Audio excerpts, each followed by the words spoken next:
Let's not call it a disorder. It's just post-traumatic stress. Why is it that so many more claim PTS than actually experience very traumatic things in war? For me, getting out of the Marine Corps, keeping the Marine Corps and my infantry experience there, and the IEDs and the buddies and us fighting and that brotherhood, keeping that as the hardest thing I've ever had to do in my life, and making that the backdrop for everything else I've had to do in my life, I believe has given me quite a bit of strength and stamina and focus. So kind of my ethos has really been around, hey man, we used to go hard for government, for America. Now we're here doing, in the battle for our lives in the 1st Civilian Division, and the game, I got to be able to hit this trash harder than I did, for those other things. I got a full night's rest, what I mean? Like I'm warm, so I'm not cold, miserable, and wet, so I think because I framed it that way in my mind, it has actually propelled me quite a bit into my kind of the things I've been trying to do as a civilian. And Right. When I see guys that are suffering, I find very often that they've lost that mentality. They kind of lose their way. They stop looking at life that way. The ease, nothing will bring you closer to destruction than comfort. It's kind of like eating them, wearing them down, And my friend, they say, "Are you crazy? Where are you going? They will kill you." I doesn't listen to. I want to help these people. Yeah. And then I took it my Humvee, and then I park it my Humvee. I leave it like 1 meter between the Humvee because ISIS they was shoot us this time. When I come, the ISIS they take many place, not just one place. They shoot from many direction, and then I opened the door, and Shaheen he first one, and I try to tell him, yeah, move to my Humvee, and first one Shaheen he is next to me like less than 1 meter, and in his bag and his stomach go outside, and he screaming, please help me, and I try to help him. I try to put him in the Humvee, and ISIS he shot me in my arm, and my this last one, and 2 in my chest, and 1 in my shoulder, 1 in my leg, 1 here, and I don't stop. And last one, this in my neck, I make surgery. This Victor he pay for my surgery, Victor Max.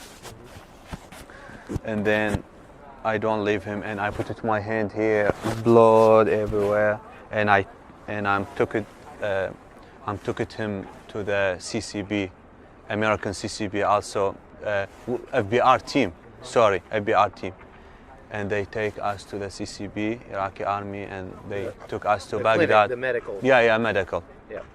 So when you come from an environment like that, that's just no slack, it's all men, there's none of this soft little, we got to be careful about each other's feelings and that sort of thing. You just say it like it is. And you come back to the real world where you have to be sensible and you have to be sensitive to people's feelings, and you can't just tell people they're screwed up and they got to fix it right now, especially your spouse. That's bad. Then it just takes a while for you to get out of that mode. And that's not necessarily post-traumatic stress. It doesn't really have anything to do with the stress of being over there. It just has to do with the fact that being in that kind of environment is a completely different lifestyle. It's much more Spartan. It's much less grace-filled. And it's just get it done. Mission gets accomplished. That's the only thing that matters. So then you come back to real life and you get all these intricacies and the little subtleties of relationship cues and, sexual politics between you and your spouse or whatever. And here you find yourself just going, blowing up. It's like working on a Lamborghini engine and then being forced to drive in a school zone, for the rest of your life, or like going from like, yeah, we got the whole vegetarian carnivore thing going, but like maybe you like really love steak and now you're like forced to be a vegetarian, or like it's like being forced to watch cartoons forever. With regards to the culture shock of it all, man, I feel like Viktor Frankl was right when he said there should be a statue of responsibility on the other side of the coast to match the Statue of Liberty, because liberty without purpose, it generally equals death. You have this chaos and order balance you must maintain. And so kind of one of the things I talk about is finding your new fight. And that, I think, is the most important thing. A warrior needs a war. A warrior needs a battle. They need a fight. And fighting the fight of personal development and being the best you can is one of the most honorable endeavors. But beyond that, really, like, knowing that, you know, hey, no one's going to have your back like your brothers did. That can make that culture shock even worse, you know. And so a lot of guys, I believe, they suffer from what I call the atrophy of identity.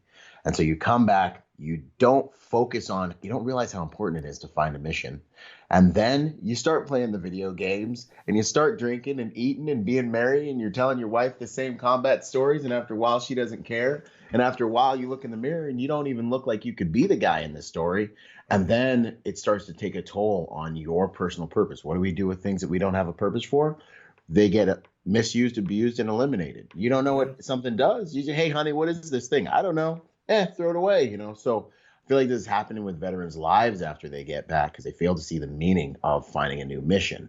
And then your identity. I was even just a squad leader. And now I'm here in the 1st Civilian Division. I can't find my value anymore. And this, I believe, is what causes a lot of guys to tap out before they end up killing themselves. And then I believe it's even worse inside of the non-combat centric MOSs, because, you know, I don't feel like they have the grit, you know what I mean? And the ethos that brings us together.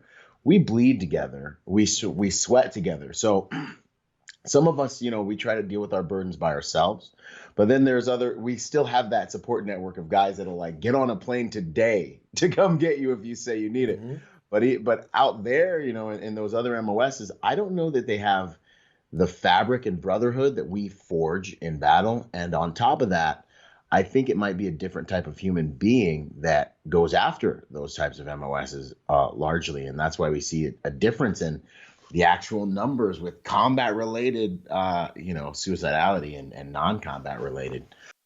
It's just a matter of they've come from a very, very different culture, and they have to get back to speed in the real world.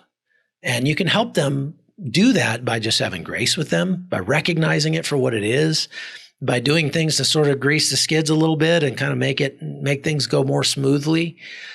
Talking about it, encouraging your troop, to your service member, to talk about it as well. The more I know, the more I talk about it, the better I feel. And the more I feel like, what it does is it helps my brain kind of get a box built to put those experiences in so I can make sense of them. Maybe the sleeplessness or the dreams or whatever is just your brain trying to chew that up, trying to digest it. And we can be grace-filled with the people coming back. So that's all I've got for the podcast today. Thanks for watching, folks. It means a lot to me. I'd love to hear your feedback. I hope you're listening or watching and sharing it with your friends.